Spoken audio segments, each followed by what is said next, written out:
തികച്ചും അർഹതപ്പെട്ട അവകാശങ്ങൾ കോടതിയിൽ പോയി മാത്രം കിട്ടാവുന്ന ഒരവസ്ഥയെ കേരളത്തിൽ ഉണ്ടാക്കിയത് കോൺഗ്രസും ലീഗും ചേർന്നിട്ടാണ്.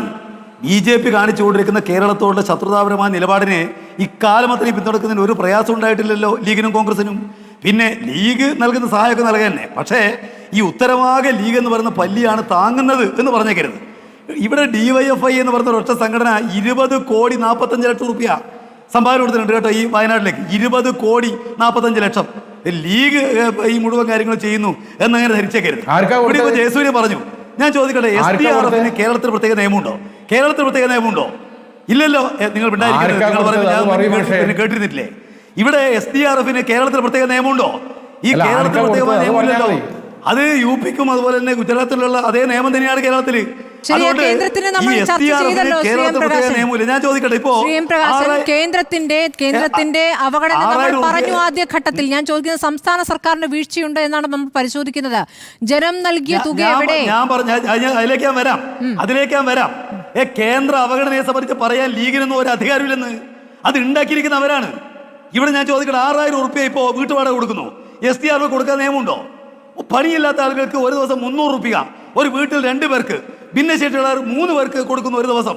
പിന്നെ ഏതെങ്കിലും ഒരാൾക്ക് കിട്ടിയില്ല എന്ന് പറഞ്ഞിട്ട് ന്യായീകരിക്കേണ്ട കാര്യമൊന്നുമില്ല. കൃത്യമായിട്ട് പൈസ കൊടുക്കുന്നുണ്ട്. കൊടുക്കാൻ കഴിയും SDRFിൽ? ലീഗുകാർക്ക് തോന്നുന്നുണ്ടോ SDRF കൊടുക്കാൻ വേണ്ടി കഴിയുന്നത്? അതവർക്ക് കാണാൻ വേണ്ടി കഴിയുന്നില്ല. ഇവിടെ ലാൻഡിനെ പറ്റി പറഞ്ഞു. ഞാൻ ചോദിക്കട്ടെ, ഏത് ലാൻഡ് എടുക്കാൻ തീരുമാനിച്ചത്? സംസ്ഥാന ഗവൺമെന്റിന്റെ ലാൻഡാണ്. സംസ്ഥാന ഗവൺമെന്റ് നേരത്തെ ലീസിന് കൊടുത്ത ലാൻഡാണ്. ലീസ് കാലാവധി കഴിഞ്ഞ ലാൻഡാണ്. അത് പൈസ കൊടുത്തെടുക്കണോ? ലീഗിന് അഭിപ്രായം ഉണ്ടാവും. സംസ്ഥാന ഗവൺമെന്റ് ചില സ്വകാര്യ സ്ഥാപനങ്ങൾ കൊടുത്തിരിക്കുന്ന സ്ഥലം, ലീസിന് കൊടുത്ത പണം, ലീസിന്റെ കാലാവധി കഴിഞ്ഞാൽ അത് കൊടുക്കാൻ ഗവൺമെന്റ് അധികാരമില്ലേ? അത് ലീഗുകാർ പറയാണ് അവർക്ക് പൈസ കൊടുക്കണം. ആർക്ക്? ലീസിന് കൊടുത്ത ആളുകൾക്ക് പൈസ കൊടുത്ത് വാങ്ങണമെന്ന്. അംഗീകരിക്കുമോ ആ ഒരു നിലപാട്? തീർച്ചയായിട്ടും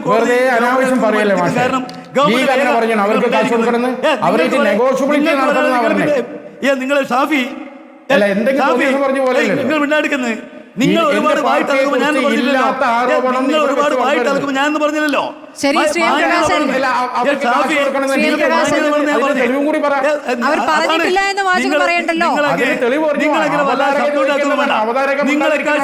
എനിക്കറിയാം. ആരോ ചോദിച്ചോട്ടെ, സമാധാനമായിട്ട് പറഞ്ഞ ആൾ ഉണ്ടായിരിക്കണം. ഷാഫി ചാലിയം, ഒരു മിനിറ്റ് അദ്ദേഹം പൂർത്തിയാക്കട്ടെ. നമുക്ക് അടുത്തതിനെ ചോദിക്കാം. ശരി, അദ്ദേഹം പൂർത്തിയാക്കട്ടെ. ഷാഫി ചാലിയം അദ്ദേഹം പൂർത്തിയാക്കട്ടെ. അതിനുശേഷം നമുക്ക് ഇടയ്ക്കുള്ള ചോദിക്കാം. ഷാഫി എന്റെ വായിൽ കടന്ന് പറയേണ്ട കാര്യമില്ല. ഷാഫി പറയുമ്പോൾ എന്ത് പറഞ്ഞാലും ഞാൻ മിണ്ടിയിട്ടുമില്ല. ഞാൻ പറയുമ്പോൾ മിണ്ടരുത്, അത് മര്യാദയാണ്. ഞാൻ പറയുന്നത് ഇവിടെ ഈ ദുർഗതി ഉണ്ടാക്കി നിങ്ങളാണെന്നാണ്. ആര്? ലീഗ്, സ്മൃതിയല്ല. ഈ കേരളത്തിലെ അർഹമായ ആനുകൂല്യങ്ങൾ നിഷേധിച്ചപ്പോൾ നിങ്ങളായിരുന്നില്ലേ കൈമുട്ടിയത്? ഈ പറയുന്ന BJP ഗവൺമെന്റിന് കോൺഗ്രസും ലീഗും ചേർത്തിട്ട് ഇപ്പോ പറയുന്നു തരുന്നില്ല. വിലപിച്ചിരുന്ന കാര്യം ഞാൻ ചോദിക്കട്ടെ, കേരള നിയമസഭ നിങ്ങളോട് പങ്കെടുത്തുകൊണ്ട് ഐകാണ്ഡ്യനല്ലേ പാസ്സാക്കിയത്? ഈ പറയുന്ന സഹായം വേണമെന്ന് തന്നോ പിന്നെ ഗവൺമെന്റ്? ഇന്ത്യയിൽ മറ്റു സംസ്ഥാനങ്ങൾക്കൊന്നും ഒന്നുമില്ലാതെ കൊടുക്കുന്നുണ്ടല്ലോ. ഒരു നിലക്കുമുള്ള കണക്കും വേണ്ട, ഒന്നും വേണ്ട കൊടുക്കുന്നുണ്ടല്ലോ. എന്തിന് ഈ കേരളത്തിൽ ഈ ദുരന്തത്തിൽ വന്നിട്ട് വ്യോമസേന ആളുകൾ രക്ഷിച്ചതിന് 153.47 കോടി രൂപ സംസ്ഥാന ഗവൺമെന്റ് പിടിച്ചെടുത്തല്ലോ കേന്ദ്ര ഗവൺമെന്റ്. ഉരിയാടുന്നുണ്ടോ ലീഗ്? ഉരിയാടുന്നുണ്ടോ കോൺഗ്രസ്? നിങ്ങൾ കേരളക്കാരാണ് എന്ന് ആളുകൾ വിശ്വസിക്കാനാവില്ല. പിന്നെ ഇവിടെ സംസ്ഥാന ഗവൺമെന്റ് കൃത്യമായി നിൽക്കുക പദ്ധതി പ്രഖ്യാപിച്ചിട്ടുണ്ട്. ഇവിടെ ഈ പറയുന്ന പുനരധിവാസത്തിന് വേണ്ടിയിട്ട് 2,221 കോടിയുടെ പദ്ധതി ഗവൺമെന്റ് പ്രഖ്യാപിച്ചിട്ടുണ്ട്. ഓരോന്നിനും എത്രയാണ് ചെലവ് എന്നുള്ളത് കൃത്യമായി വ്യക്തമാക്കിയിട്ടുണ്ട്. 1000 വീടുകൾ ഉൾപ്പെടെ 1,113 കോടി, റോഡിന് 262 കോടി എല്ലാം ചെലവഴിക്കും. വിദ്യാഭ്യാസത്തിന് ഞാൻ ചോദിക്കട്ടെ, ഈ ദുരന്തം ഉണ്ടായി 29ാമത്തെ ദിവസം അവിടെ 2 വിദ്യാഭ്യാസ സ്ഥാപനങ്ങൾ പൂർണ്ണമായിട്ട് ഒടുങ്ങിപ്പോയല്ലോ. 638 കുട്ടികൾ വഴിയാധാരമായല്ലോ. 29ാമത്തെ ദിവസം കുട്ടികൾ പഠിക്കാൻ തുടങ്ങി കേട്ടോ. ഒരൊറ്റ ആൾക്കും വീടില്ലാതെയില്ല. എല്ലാവർക്കും 6,000 രൂപ കൊടുക്കുകയാണ് സംസ്ഥാന ഗവൺമെന്റ് വാടകയായിട്ട്. ഒരു വീട്ടിൽ 600 രൂപ കൊടുക്കുകയാണ് കൃത്യമായിട്ട്. അതാണ് ഏതെങ്കിലും ഒരാളെ കിട്ടുന്നില്ല എന്ന് അതൊന്ന് പരിശോധിക്കേണ്ടതാണ്. ഒരു മിനിറ്റ്, ആദ്യം ഈ 3 വാർഡുകളിൽ ഉൾപ്പെട്ട എല്ലാവരെയും മാറ്റും എന്നായിരുന്നു. ഒരു മിനിറ്റ് ശ്രീ എം പ്രകാശൻ, ആദ്യം ഈ 3 വാർഡുകളിൽ പെട്ട എല്ലാവരെയും മാറ്റും. അതായത് വീട് തകർന്നവർ മാത്രമല്ല, ആ പ്രദേശം എന്നുള്ളത് ഇനി താമസയോഗ്യമായ സ്ഥലമല്ല. അത് അങ്ങനെ കണക്കാക്കി എല്ലാവരെയും മാറ്റുമെന്നാണ് ആദ്യം സർക്കാർ പറഞ്ഞത്. അതിനനുസരിച്ച് സഹായം കൊടുക്കുമെന്നും പിന്നീട് ഇപ്പോൾ അത് മാറ്റി ഈ വീടുകൾ തകർന്നവരെ മാത്രമാക്കി മാറ്റുന്നുണ്ട്. അതോടൊപ്പം തന്നെ ഈ ക്യാമ്പുകളിലൊക്കെ കയറി പറ്റിയ കുറേ പേരെങ്കിലും ഇതിൽ പെടാത്തവരുണ്ട് എന്നുള്ള ആരോപണമുണ്ട്. ഈ നീലിക്കാപ്പ്, കൊയനാക്കുളം, ഇങ്ങനെയുള്ള സ്ഥലങ്ങളിൽ നിന്നൊക്കെ വന്നവരൊക്കെ അവിടെയുണ്ട് എന്ന് കേൾക്കുന്നു. ഇതൊക്കെ ഒന്ന് പരിശോധിക്കേണ്ടതാണ്. ഇതിൽ ഇത് യഥാർത്ഥത്തിൽ കിട്ടേണ്ടവരല്ലാത്തവർ കയറി കൂടിയിട്ടുണ്ടോ അത് പരിശോധിക്കണ്ടേ? അല്ല, അതൊക്കെ പരിശോധിക്കാൻ അക്കാര്യത്തിൽ നിന്ന് സംസ്ഥാന ഗവൺമെന്റിന് യാതൊരു തർക്കവുമില്ല. പക്ഷേ നമ്മുടെ രാജ്യത്തിന്റെ ചരിത്രത്തിൽ ഇത്ര മികച്ച നിലയിലുള്ള ദുരിതാശ്വാസ പ്രവർത്തനങ്ങൾ ഈ രാജ്യത്തിന്റെ ചരിത്രത്തിൽ ഒരിക്കലും ഉണ്ടായിട്ടില്ല. ഞാൻ പറഞ്ഞല്ലോ, അവിടെ ഈ പറയുന്ന വീട് നഷ്ടപ്പെട്ട മുഴുവൻ ആളുകൾക്ക് താമസിക്കാനും വാടകഗൃഹങ്ങൾ ഏർപ്പെടുത്തിയിട്ടുണ്ട്. അവിടെ തകർന്നു പോയ 2 സ്കൂളുകളിൽ കുട്ടികൾ 29ാമത്തെ ദിവസം സ്കൂളിലേക്ക് പോയിട്ടുണ്ട്. അവിടെ മുഴുവൻ വീടുകൾക്കും വാടക കൊടുത്തുകൊണ്ടിരിക്കുന്നു. പണി നഷ്ടപ്പെട്ട ആളുകൾക്ക് ഒരു വീട്ടിൽ 600 രൂപ പ്രകാരം ഓരോ മാസവും കൊടുക്കുന്നു. ഭിന്നശേഷിക്കാരുണ്ടെങ്കിൽ പ്രത്യേകമായ നിലയ്ക്ക് 300 രൂപ കൊടുക്കുന്നു. അവിടെ 2 ടൗൺഷിപ്പുകൾ ഉണ്ടാക്കാൻ തീരുമാനമെടുത്തിരിക്കുന്നു. അതിനാവശ്യമായ പ്രവർത്തനങ്ങൾ അതിവേഗത്തിൽ മുന്നോട്ടേക്ക് പോവുകയാണ്. അതാണിപ്പോൾ കോടതിയുടെ മുന്നിലുള്ള, അതാണ് കോടതിയിലേക്ക് എത്തിയത് ശ്രീ എം പ്രകാശൻ. അത് കോടതിയിലേക്ക് എത്തി നിൽക്കുന്നു. രണ്ടാമത്തെ കാര്യം, അല്ലല്ല, പരിക്കേറ്റവർക്ക് തുടർ ചികിത്സാ സഹായം നൽകുമെന്ന് സർക്കാർ പറഞ്ഞിരുന്നു. അത് 134 പേർക്ക് ആണ് ആ സഹായം നൽകേണ്ടത്. പക്ഷെ അത് 52 പേർക്കേ കൊടുക്കുന്നുള്ളൂ എന്നൊരു കണക്ക് കൂടി വരുന്നുണ്ട്. ഇങ്ങനെ പലതരത്തിൽ പല രൂപത്തിൽ സഹായം കിട്ടാത്തവർ ഒരുപാട് പേരുണ്ട്.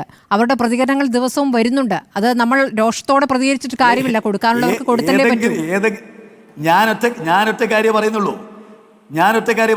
ഒരു 500 ആളുകൾക്ക് സഹായം കൊടുക്കുമ്പോൾ 2 ആൾ കിട്ടിയിട്ടില്ല. വേണമെങ്കിൽ ആ 2 പേരെ പർവ്വതീകരിച്ച് കാണിക്കാം. 2 പേർ കാണുന്നുണ്ട് കേട്ടോ. നിർഭാഗ്യവശാൽ ആ നാട്ടുകാർ കാണുന്നുണ്ട്. അതുകൊണ്ട് നമ്മൾ അതിനെ ചുരുക്കി കാണരുത്. നമുക്ക് അറിയാത്ത കണക്കുകളെ ചുരുക്കി കാണരുത്. അതൊരു വലിയ കണക്കുണ്ട്.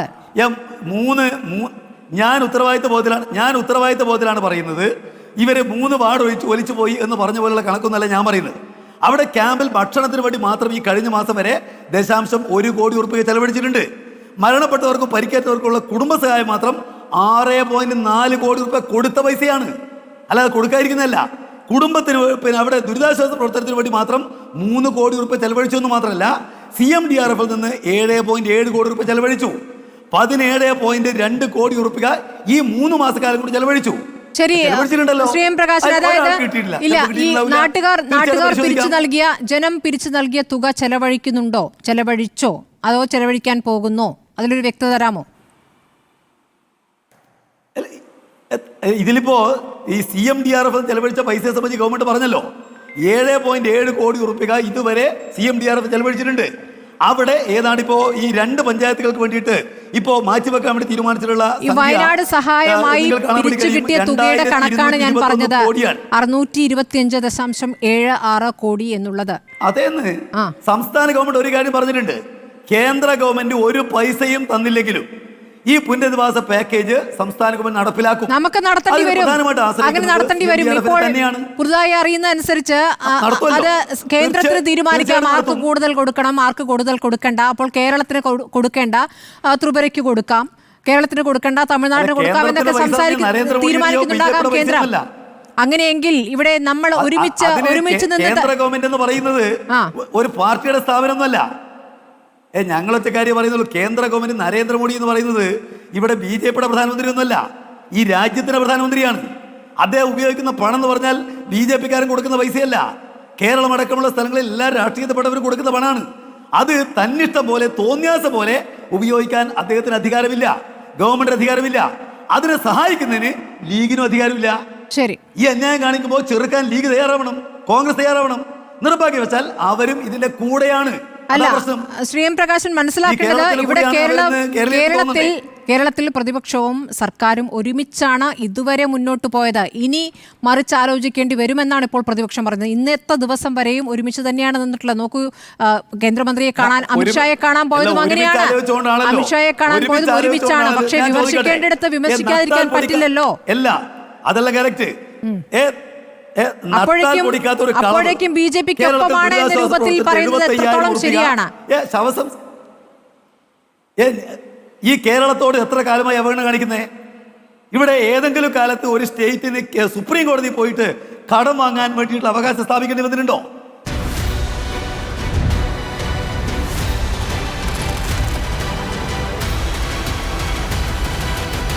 ഡിബേറ്റ് വിത്ത് സ്മൃതി പരുത്തിക്കാട്.